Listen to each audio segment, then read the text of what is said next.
Bonjour à tous, avec l'aide de Dieu, nous allons étudier le Rambam, le 16e chapitre du loi de Mechira, de loi relative à la vente. Perek Shisha Asar Halacha Aleph. Hamocher Zeron Gina, celui qui vend des graines potagères qui ne sont pas comestibles. Shen Atzom Shel Zeronim Nechal. La Chavero, il a vendu à son ami. Velot Samchou. Et après que son ami donc les a semés, ça n'a pas poussé. Chayav Bachari Yutan, le vendeur, est responsable. Il doit rendre l'argent à l'acheteur. Parce qu'on présume que pourquoi l'acheteur a acheté ces graines potagères qui ne sont pas comestibles, c'est pas pour manger, c'est pour les semer. Donc ça devait pousser. Le chidouche ici, c'est que le vendeur ne peut pas dire à l'acheteur, écoute, je t'ai vendu des graines, je suis d'accord, te rendre l'argent que tu as payé pour ces graines-là, mais ramène-moi les graines que je t'ai vendues. Et il ne peut pas lui dire ça. Parce que le vendeur savait très bien que l'acheteur, qu'est-ce qu'il allait faire avec ces graines-là? Il allait les semer et qu'ils allaient pourrir dans le sol. Donc il n'y a pas de quoi lui ramener quoi que ce soit comme graines. Et quand même, le vendeur doit rendre l'argent pour ces graines. Verrou, mais attention, ça c'est à condition, que la raison pourquoi ils n'ont pas poussé, c'est à cause d'elles-mêmes. C'est-à-dire, il n'y a pas une cause extérieure qui a fait que ces graines ne vont pas pousser. Mais si la terre était frappée par la grêle ou quelque chose de semblable, et c'est pour ça que ça n'a pas poussé, il n'est pas responsable, le vendeur. Pourquoi? Parce qu'il dit, écoute, Shama, peut-être, c'est pas, peut-être, mais c'est peut-être à cause de la grêle que ça n'a pas poussé. Donc tu ne peux pas venir chez moi me dire, rends-moi de l'argent, à Motsi Mechavero, à Lavaraya, celui qui veut sortir de l'argent de son ami, de ramener une preuve. Donc ramène une preuve que c'est pas à cause de la grêle. Et dans ces cas-là, je vais te rembourser. De même, tout ce qui est similaire à cela, lorsque quelqu'un y vend à autrui quelque chose qui est destiné à quelque chose et la destination on n'est pas arrivé à destination. Par exemple ici, donc il a vendu des graines pour semer, que ça va pousser quelque chose et ça n'a pas poussé. Si c'est sûr et certain que le problème, il est de base dans la chose qui a été vendue, dans ces cas-là, le vendeur a le devoir de rendre l'argent à l'acheteur. Allah chabet. Maintenant, s'il lui a vendu des semences qui sont comestibles, tigon chitim ou sorim, comme du blé, de l'orge, uzran, l'acheteur les a semés, velot samchou, ils n'ont pas poussé. Et il chayav bachariutan, le vendeur, il n'est pas responsable. Même si c'était des graines de lin, que la majorité des gens, ils achètent des graines de lin pour les semer, pas pour manger.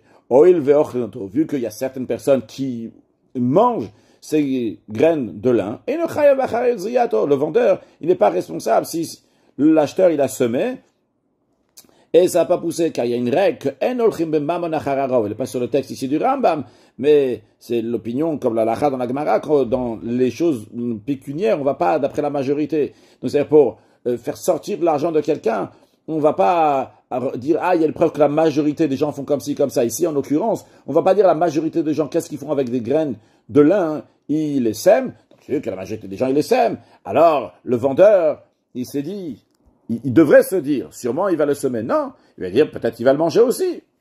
Non, Veimodi aussi, l'acheteur, il a dit au vendeur, Shukon lezera, il achète pour semer ses graines.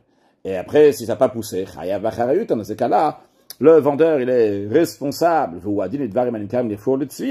Il en est de même aussi pour les choses, donc des graines, des choses comme ça, qui sont vendues pour des raisons de santé, c'est-à-dire qu'on va faire des médicaments avec, ou bien pour faire de la teinte, que même si la majorité des gens l'achètent pour semer, si l'acheteur il a semé et ça n'a pas poussé, le vendeur il peut très bien lui dire que c'est bon pour faire des médicaments, c'est bon pour la teinte, et je l'ai vendu aussi pour ça, à moins que l'acheteur, il a dit clairement que je l'achète pour semer.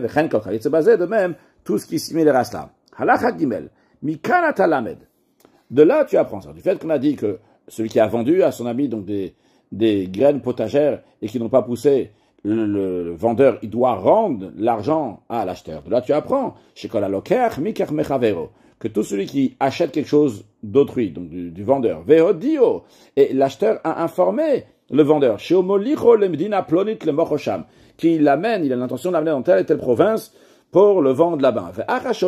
Une fois que l'acheteur qui a acheté, donc du vendeur, il a amené ce produit, cette chose-là là-bas, dans telle et telle province, dans telle et telle ville, Nimtsa, boum boum, et quand il était là-bas, il a vu qu'il y avait un défaut, Et dans ces cas-là, donc la vente est annulée et le vendeur doit rendre l'argent à l'acheteur.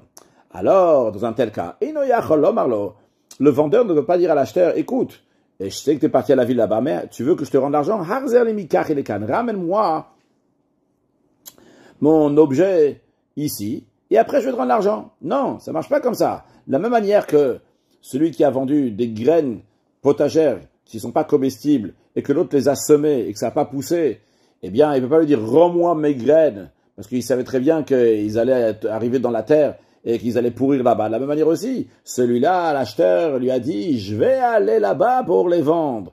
Alors, si après il a découvert qu'il y avait un défaut lorsqu'il était là-bas, le vendeur ne peut pas lui dire « ramène-moi l'affaire et moi je vais te payer ». La marzir le tadamim. Tout de suite, le vendeur doit lui rendre l'argent à l'acheteur. C'est le vendeur que Mitapel doit s'occuper les havimim karo d'amener ce qu'il a vendu, qui se trouve maintenant dans une autre ville, dans une autre province. Le mochachar, bien se débrouiller que ça va être vendu là-bas. Et le vendeur est tellement responsable à tel point que même si l'objet qu'il a vendu et qui se trouve maintenant dans une autre ville, dans une autre province, il a été perdu au Nignav. Il a été volé à Chachodio après que l'acheteur, il a informé le vendeur qu'il a tel et tel défaut, il veut annuler. Eh bien, il est dans la possession du vendeur et l'acheteur n'en est pas responsable. Parce qu'il a déjà informé le vendeur qu'il y a un défaut et qu'il veut annuler la vente. En effet, je rajoute que dans un cas où l'acheteur il n'a pas informé le vendeur, alors évidemment que l'acheteur est toujours responsable. Et s'il y a un vol ou il y a une perte, eh bien le vendeur n'a pas le devoir de lui rembourser. Continuons, avalimlo dit mais si l'acheteur n'a pas informé le vendeur qui va amener cet article-là dans un autre pays, dans une autre ville, dans une autre province, il l'a amené dans une autre ville, mais en effet, quand il est arrivé là-bas, il y avait un défaut. L'article est toujours dans le domaine, dans la possession de l'acheteur, jusqu'à qu'il va ramener concrètement cet article-là avec le défaut qu'il a, il va l'amener au vendeur. Et donc, en attendant, ce qui est responsable, c'est l'acheteur. Celui qui achète un article, et il s'avère que cet article-là, cette marchandise, elle a un défaut, donc un défaut qui annule la vente. Mais l'acheteur n'a pas informé le vendeur qui a ce défaut-là, il n'a pas informé qu'à cause de ce défaut-là, il veut annuler la vente. Ve'avad, et la marchandise a été perdue, après ça, au nid a été volé, eh bien, c'est dans la possession, de la responsabilité de l'acheteur, jusqu'à qu'il va le rendre au vendeur. Donc ça, c'est comme on a appris dans la précédente. Non, le Rav nous dit que s'il est devenu véreux, Venivsad, et il a pourri Mechamat Azman à cause du temps qui est passé depuis qu'il a acheté. Donc c'était pas de la faute de l'acheteur qui n'a pas gardé comme il faut.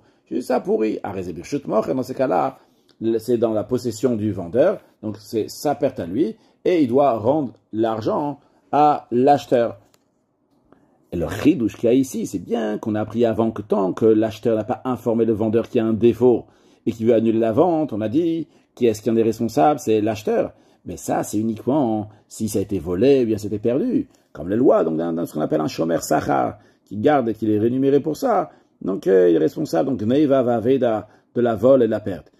Mais s'il y a eu un honest, s'il y a eu un cas de force majeure, ce qui est le cas ici aussi, dans ces cas-là, il n'en est pas responsable. Mais non, si l'acheteur il a eu la possibilité d'informer le vendeur qu'il y a un défaut et donc il veut annuler la vente, Velodio, il n'a pas informé et ça a pourri, celui qui est responsable, c'est l'acheteur. Quelqu'un qui vend un bœuf à son ami, sans spécifier quoi que ce soit, il n'a pas dit s'il le vend pour la bourrer ou pour la battre. Venim Sanagar, il se trouve, c'est un encorneur. Et il n'a pas le droit de le garder vivant, parce qu'un encorneur, il endommage, donc il faut lui faire la shrita, il faut la battre.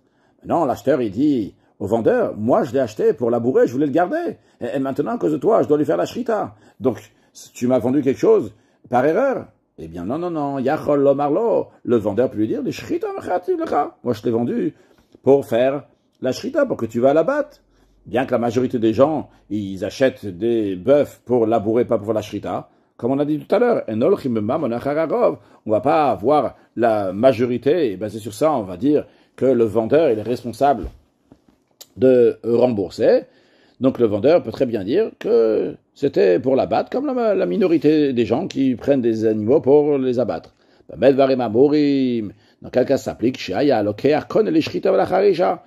quand l'acheteur, c'était quelqu'un qui avait l'habitude d'acheter des bœufs, ils achetaient des fois donc pour l'abattre et des fois pour labourer. C'est la raison pour laquelle que le vendeur peut lui dire, je pensais que celui-là, tu voulais faire la shrita pour l'abattre.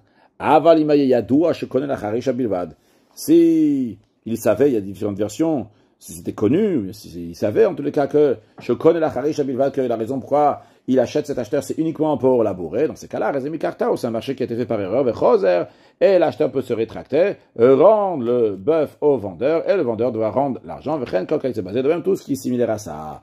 Halacha Vav, Hamocher Be'ema la Tabach. Si quelqu'un vend un animal au boucher, donc il fait la shrita, ou shrata, donc le boucher il a fait la shrita de l'animal, fait dimtsa treifa, et il se trouve qu'il est treifa, donc il avait une maladie qui fait qu'il va mourir, donc c'est pas cachère, on peut pas manger de sa viande. Alors, si c'est sûr et certain qu'elle était déjà treifa, avant l'achat, quand on dit sûr et certain, c'est pas qu'après la shrita on a su qu'avant l'achat elle était treifa, c'est qu'on savait qu'avant la shrita, avant l'achat, elle était déjà treifa. Quand il l'a acheté, elle était déjà malade. Dans ce cas-là, l'acheteur, il va dire au vendeur, merci pour ton animal, reprends-le. Il lui rend évidemment mort, qu'il a déjà abattu. Et le vendeur a le devoir de lui rendre l'argent, parce que c'est un super grand défaut. Qu'est-ce qu'il a donné à un animal qui est treifa? C'est un tabac, c'est un boucher. Un boucher fait quoi avec l'animal? Il va lui faire la shrita. Donc tu lui vends un animal qui est treifa, qui ne pourra pas manger, ne pourra pas vendre pour les gens pour acheter cette viande-là. Mais Kanatalamed, elle leur a dit de là tu apprends, quelqu'un qui a vendu une marchandise, et il y avait un défaut dans cette marchandise. Et que l'acheteur, il a fait un autre défaut dans cette marchandise avant qu'il soit au courant du premier défaut. C'est le cas ici de ce qu'on vient de voir, que lorsque le vendeur il a vendu un animal au boucher, le boucher il a fait la shrita, donc il a fait un défaut le boucher, il a fait un autre défaut qui savait pas encore le premier défaut qu'il y avait avant, que elle était treifa, c'est encore un plus grand défaut. Alors, si le défaut que l'acheteur il a fait, c'est un défaut que c'est l'habitude de faire. Il a pris l'animal, il a fait la shrita, il l'a battu. C'est pas un défaut, c'est un défaut que c'est l'habitude de faire la shrita. Comme ça, on prend les animaux pour faire la shrita. Donc, pas tour, dans ce cas-là, il est exempté. Même si après, on a découvert après le premier défaut, donc il était treifa. Et dans ce cas-là, donc le vendeur, il doit rendre l'argent. Par contre, il a changé l'habitude, il a fait un autre défaut, que c'est pas l'habitude de le faire. Avant qu'il va savoir le premier défaut, c'est vrai qu'il pourra dire au propriétaire, écoute, tu m'as vendu quelque chose, que c'était pas le marché qu'on voulait faire, donc c'était par erreur, donc je te le rends, mais, il doit rembourser, donc l'acheteur doit rembourser au vendeur la valeur du défaut qu'il a fait. Par exemple, dans un cas où la marchandise valait 100 zouz, et le défaut qui a été fait par l'acheteur a fait une dépréciation de 30 zouz, eh bien le vendeur devra rendre à l'acheteur uniquement 70 zouz. Halacha zain. Kana beged ukrao. S'il achète une étoffe et il a déchiré, pourquoi il a déchiré? La sotmenu chalouk, pour en faire une tunique. Ve'acharkach, et par le fait qu'il a déchiré l'étoffe, nodamum, il a dévoilé le défaut, mechamataki, à part la déchirure. Eh bien, marzir le takraim, l'acheteur, il va rendre toute cette étoffe-là, donc qui est maintenant déchirée, et le vendeur devra lui rendre la totalité de l'argent. Car on va dans l'esprit de ce qu'on a appris dans la halakha précédente, il a fait un défaut qui est normal. Ça veut dire, tu achètes un morceau de tissu, ce morceau de tissu-là, tu le coupes pour faire un vêtement. C'est normal, tu n'es pas en train de faire un moum, que c'est pas l'habitude de faire, c'est l'habitude de déchirer avec des ciseaux, tu déchires ce vêtement-là pour en faire, ce morceau de tissu pour en faire un vêtement. Tfaro. S'il a cousu ce morceau de tissu qu'il a acheté, donc il en a fait une tunique, mais après, il a réalisé qu'il y avait un défaut. Alors, imish biyar, si ça a pris de la valeur maintenant ce morceau de tissu, parce que maintenant c'est un vêtement, il y a une plus-value, notel shavachat fira minamocher, il va prendre la plus-value causée par la couture, il va la prendre donc du vendeur, de même tout ce qui est similaire à ça. Prenons un exemple. Il a acheté le vêtement à 10 dinars, mais en réalité, à cause du défaut, il vaut seulement 8. Et maintenant, grâce à la couture, ça vaut 9. Eh bien, l'acheteur, il peut se faire rembourser ces 10 zouz, et encore ces 10 dinarim, et encore, donc un zouz, encore un dinar supplémentaire pour la couture. De même, tout ce qui est similaire à cela. Halacha chet amocher karkalacha vero. Quelqu'un, il vend un terrain bien immobilier à son ami, on va dire par exemple un champ, ve'achal peroter, il a mangé ses fruits, ses produits agricoles, ça peut être dans ce qu'il a joui de ce bien immobilier, en tous les cas, il a gagné quelque chose, ça peut être aussi un appartement, et il a mis en location, et donc il a gagné, en attendant donc chaque mois, tant et tant d'argent. Et après, il a découvert qu'il y avait un défaut qui peut annuler la vente. Si l'acheteur veut rendre ce bien immobilier au propriétaire et annuler la vente, il peut le faire, marzir. Il peut le faire, mais marzir kol haperot she'achal. Il doit rendre tous les fruits qu'il a joui de ça, c'est-à-dire tout ce qu'il a gagné de cet appartement, ou bien tous les fruits qui ont poussé dans ce champ-là, eh bien, il doit le rendre, parce qu'il s'avère que rétroactivement, cette vente n'a jamais eu lieu. Donc, il s'avère que ce terrain, ce bien immobilier a toujours appartenu au vendeur. Donc, tout ce qu'il a pris cet acheteur-là entre-temps, ça appartient au vendeur, donc il doit tout lui rendre. Les maïta chatzer vedarba, si c'était une cour qu'il a achetée, et lui-même, donc, il a habité là-bas, et maintenant il veut le rendre, le Sahara, il doit lui payer. Il était là-bas 6 mois, il faut payer la mensualité de 6 mois d'habiter quelque part. Halachatet, hamocher davar sheyesh bomum she'lo nireh. Quelqu'un qui vend une marchandise, une chose qui a un défaut qui n'est pas apparent. Ve'avad, et à cause de ça, avad amikar, cette marchandise a été perdue. On va donner un exemple dans l'instant. Mechamat tamum, à cause de ce défaut-là, arezem marzir et adamim, le vendeur doit rendre l'argent. La chayut keitza, comment cela? Quelqu'un, il vend à autrui un bœuf qui n'a pas de dents. Et l'acheteur, qui ne savait pas que ce bœuf-là n'a pas de dents, il l'a laissé avec son gros bétail.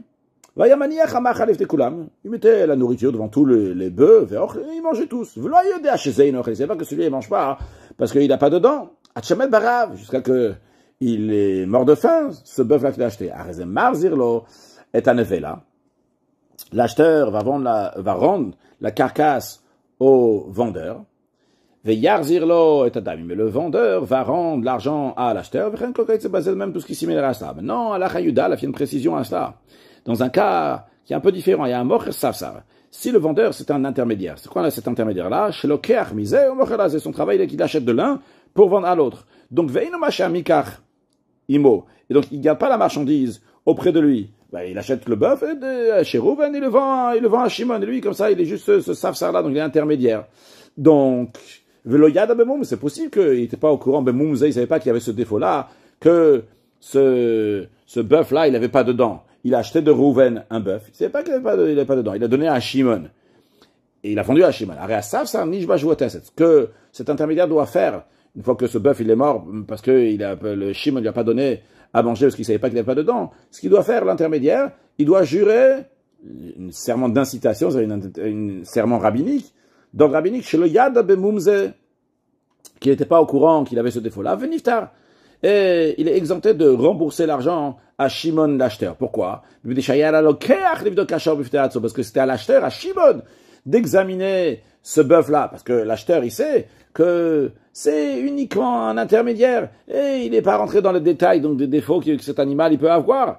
Donc lui-même, il aurait dû regarder au lar, et après que Shimon, il aurait examiné, et il aurait vu qu'il y a un défaut qui n'a pas de dents. Alors il aurait dit, intermédiaire, reprends cet animal-là, et arrange-toi avec quelqu'un d'autre, en tout cas pas avec moi. Qu'est-ce qu'il aurait fait lui l'intermédiaire? Il serait reparti chez Reuven, le premier vendeur. Il aurait dit, écoute, ça me convient pas.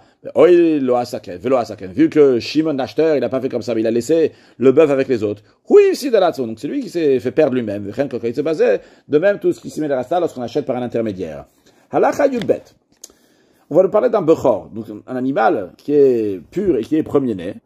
Il est saint dès sa naissance, il est donné au Kohen, et le Kohen donc va le sacrifier dans le temple et il pourra le manger. Maintenant, s'il y a un défaut physique sur cet animal-là, dans ces cas-là, il faut qu'il soit examiné par un expert dans les défauts physiques des animaux, ce qu'on appelle un mumche, et après seulement lui faire la shrita. Après on peut l'abattre, donc le Kohen il peut l'abattre, ça appartient au Kohen. Mais il peut faire ce qu'il veut avec, mais il doit d'abord le montrer à un mumche, pas l'inverse, pas faire la shrita et après le montrer à un mumche. Maintenant ici on parle d'un cas dans la Chayudbet, il a fait la shrita du premier-né. Au Mecharo, il a vendu la viande. Après, on a su qu'il n'a pas montré avant la shrita, il n'a pas montré à un expert pour savoir si ce défaut physique, c'est un défaut physique qui est fixe ou pas. Donc, en conséquence, cette viande-là, c'est interdit d'en manger, d'en profiter. Eh bien, on le dit, Maché achal, achal. Ce qu'il a mangé, il a mangé. Expression donc pour dire que ce que l'acheteur il a mangé n'est pas pris en considération. Il ne doit pas payer quoi que ce soit pour ça.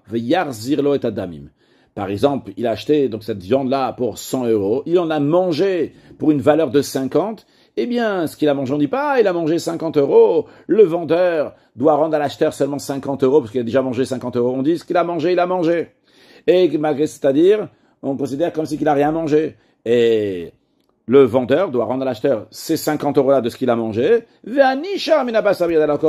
ce qui reste de la viande, donc la valeur de 50 € qui reste encore dans les mains des acheteurs, Ikaver va être enterré parce qu'on n'a pas vraiment profité. Et aussi, sur cette partie-là, le vendeur va rendre l'argent. En autre mot, s'il a vendu de la viande pour 100 €, qu'il en a mangé, qu'il a profité ou quoi que ce soit, les 100 € doivent être restitués du vendeur à l'acheteur. Il n'avait pas le droit de vendre cette viande-là. De même, quelqu'un qui a battu une vache ordinaire, et il a vendu. Et après, ça a été su que la viande qu'il a vendue, elle n'est pas cachère. Ce que l'acheteur, il a mangé. Le vendeur doit lui rendre l'argent pour ça.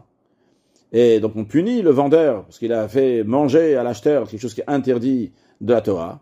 Ou mashelo achal. Est-ce qu'il n'a pas mangé? Yarzira basala tabar. Il va rendre la viande à ce boucher. Il n'y a pas besoin d'enterrer vu que c'est pas de la viande de bechor comme on a vu avant. Il faut l'enterrer, on n'a pas le droit d'en profiter. Ça, cette viande-là, donc il a le droit, encore une fois, la viande de bechor, si on l'a battue avant de le montrer à un expert, à ce moment-là, donc on n'a pas le droit d'en profiter, on doit l'enterrer. Donc c'est pas le cas ici. Ici, donc c'est juste la viande qui est terefa, qui n'est pas cachère, qu'on a le droit de profiter, juste on n'a pas le droit d'en manger. Il va lui donner l'argent. Donc en autre mot, si quelqu'un il a vendu de la viande qui n'est pas cachère, alors il doit rendre toute la totalité de l'argent. Ce qui a été mangé, ça a été mangé. Ce qui n'a été pas mangé, on va lui rendre.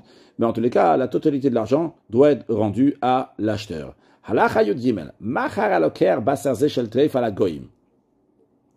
Si l'acheteur qui a acheté du vendeur de la viande qui était supposée être cachère, et cette viande-là, elle n'est pas cachère, mais l'acheteur n'était pas au courant de cela, il a pris cette viande-là et il a vendu à des goïms. Donc il n'a pas mangé quelque chose qui n'était pas cachère, il a vendu au goïm, ou bien qu'il a fait manger à des chiens. Dans ces cas-là, on ne va pas punir le vendeur, mais quand même, il va faire le calcul, l'acheteur, il va faire le calcul avec le vendeur, le boucher, combien ça coûte de la viande qui n'est pas cachère, parce que la viande qui n'est pas cachère coûte moins cher que la viande qui est cachère, et le boucher, donc le vendeur, va lui rendre la différence. Par exemple, imaginons que l'acheteur, il a acheté la viande donc pour 6 dinars, et la viande qui n'est pas cachère serait seulement 2 dinars, beaucoup moins cher. Eh bien, le vendeur va rendre à l'acheteur 4 dinars, de même tout ce qui est similaire à cela. Halacha yuddalet. Hamocher basala chavero. Celui qui vend de la viande à autrui, de la viande que ça sans spécifier quoi que ce soit, venimtsa besa bechor. Et il s'avère après que c'était de la viande, donc d'un premier-né qu'on l'a abattu sans qu'il a eu un défaut physique qui est permanent, ou bien qu'il a vendu pérod des fruits, v'nimtzut valim, et il s'avère que c'est des fruits dans lesquels on n'a pas encore prélevé les dîmes, la trouma, le maas, c'est ce qu'on appelle tevel au singulier, tvalim au pluriel, ou bien qu'il a vendu yain, du vin, v'nimtza yain nasser, et surtout que c'est du vin qui était versé pour l'idolâtrie, mash achlu achlu, ce que les acheteurs ils ont mangé, ve'yar zirlem et adamim, et le vendeur a le devoir de rendre l'argent aux acheteurs. Ici aussi, donc c'est une amende, une punition qu'on donne à ce vendeur-là, qui a fait manger aux acheteurs des choses qui sont interdites de la Torah. De même, tous ceux qui vendent quelque chose que la Torah elle interdit de manger, dino, c'est la loi est comme ça, que le vendeur doit rendre tout l'argent à l'acheteur. Ben shayisur bekaret, que ce soit interdit qui amène une punition donc de karet de retranchement, ben shayisur belav bilvad, ou bien que l'interdiction amené seulement, qu'il a transgressé seulement à laver l'interdit, qu'il n'y avait pas une punition qui vient avec. Donc, tant que c'est quelque chose qui est interdit bibliquement, eh bien, le vendeur doit rendre la totalité de l'argent à l'acheteur. Aval, en revanche, si le vendeur il a vendu quelque chose que c'est interdit d'ordre rabbinique, il n'a pas informé l'acheteur. Alors si les fruits sont toujours là, ils n'ont pas encore mangé, l'acheteur il va rendre les fruits, et le vendeur va lui rendre l'argent. S'il les a mangés, eh bien, bon, il a déjà mangé. Mais le vendeur ne devra pas lui rendre quoi que ce soit quand il a fait manger quelque chose qui est interdit d'ordre rabbinique. Et le Ram conclut en lui disant, et toute chose qui est interdite d'en profiter, qu'il a vendu, il n'a pas informé l'acheteur, ben minatora, ben midivrem, que ce soit d'ordre biblique ou d'ordre rabbinique, c'est interdit. Marzir et adamim, il va rendre l'argent, et il n'y a même pas la notion de vendre ici. Parce que même s'il les a vendus, même s'il a donné à des chiens, il n'a rien fait perdre au vendeur, parce que le vendeur ne pouvait pas en profiter. Donc le vendeur doit rendre la totalité de l'argent qu'il a pris de l'acheteur, il doit la rendre à l'acheteur. Conclure avec un mot du Rabbi qui ramène ce qui est écrit dans les Acharonim, dans les derniers décisionnaires, en ce qui concerne la différence qu'on vient de voir entre quelque chose d'ordre biblique ou d'ordre rabbinique, qui explique la différence, que quand c'est ordre biblique, alors c'est la chose elle-même qui est interdite. Donc il lui a vendu quelque chose qui était interdit. Par contre, quand c'est d'ordre rabbinique, c'est pas la chose qui est interdite, mais c'est la personne, c'est le gavra, c'est pas le chefza. Mais le Rabbi fait remarquer que dans le Tanya, la Dbora Zakan, il explique que l'interdiction de Issour, d'interdit, c'est quelque chose qui est cachour ve assour bidach, c'est quelque chose qui est rattaché aux forces du mal. Et comme il dit dans le Tanya, il dit que même quelqu'un qui a mangé quelque chose qui est interdit sans savoir, il n'a pas mangé des Shem Shammai, eh bien, la chayou, la vitalité qui est là-bas, va pas monter. Pourquoi? Parce qu'elle est rattachée dans les forces du mal. Et il rajoute là-bas, il va filou, Issour de Rabban, même quand c'est quelqu'un qui a mangé quelque chose qui est interdit d'ordre rabbinique.